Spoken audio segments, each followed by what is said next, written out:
Magazine cover single tracks, steeper terrains, chairlifts, a vast ocean of mountains with infinity possibilities of free ride lines or day-long rides exploring places that seems to be pictured out from distant inhabited planets.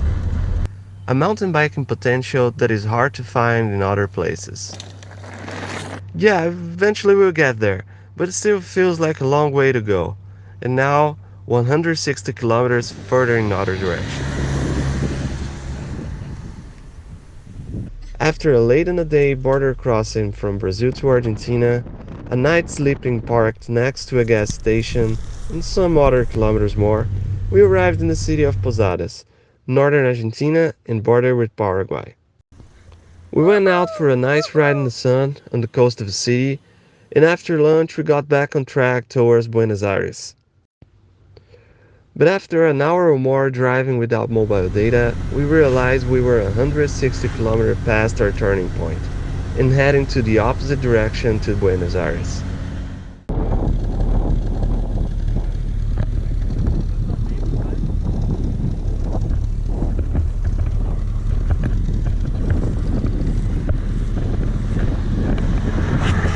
I don't want to make it sound like this 106 kilometer was a game over for our trip or schedule, but keeping it real, it was a big bummer. Verdadeiro nadão. And by the time we realized, it wouldn't be possible to switch back to Posadas and jump on the right route. Our average day mileage is 300 km, not only because the car speed, but because we also take a lot of breaks to enjoy views, have snacks, getting car stuff actually is overchecked. So going back and forth would mean pretty much a day delay on our schedule. On top of that, temperature is getting closer to 50 degrees Celsius in some places. Yeah, one of the hottest weeks in years in this whole region that goes from Foz do Iguaçu to Buenos Aires. But on the other hand, going straight the route we were would mean a couple days driving through an almost unpopulated area of Argentina, without risks of being driving an old van. Thoughts at this point would be, what if it overheats with this crazy temperature on road, something breaks, or even a simple flat tire? All of the options could be scaled to a much more complicated scene with no help around and no mobile signal.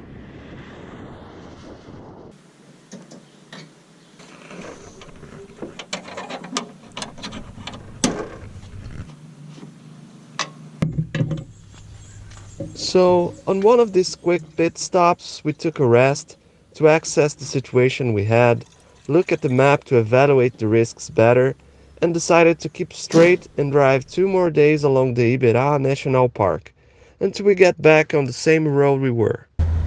During these long, hot day drives, we parked to sleep in small town curbs, got our water tanks refilled in pueblos, and drank a lot of tereré, a popular refresher in southern Brazil and Argentina, made with yerba mate and ice cold water. We were trying to wake up as early as possible to avoid the scorching sun, and on one of the hottest days of all, after hours driving on a slow pace to not overheat the engine, we found this, a camping site by the river bridge. We had a shade and a river to swim while waiting for the temperature to drop before driving again. A total oasis in the Pampas landscape. Kiki?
50 kilometers ahead, the sun went down and we parked in the city of Mercedes, by the City Hall Plaza.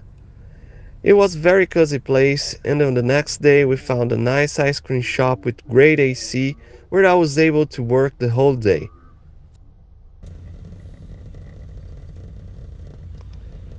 After work, we packed to leave, same routine as usual. Went to gas station to fill up the tank, checked the radiator cooler, oil. We found out they were missing 4 liters of oil in the engine. That was a bit scary. We fill up the oil, and from then on, I'm checking it regularly every stop.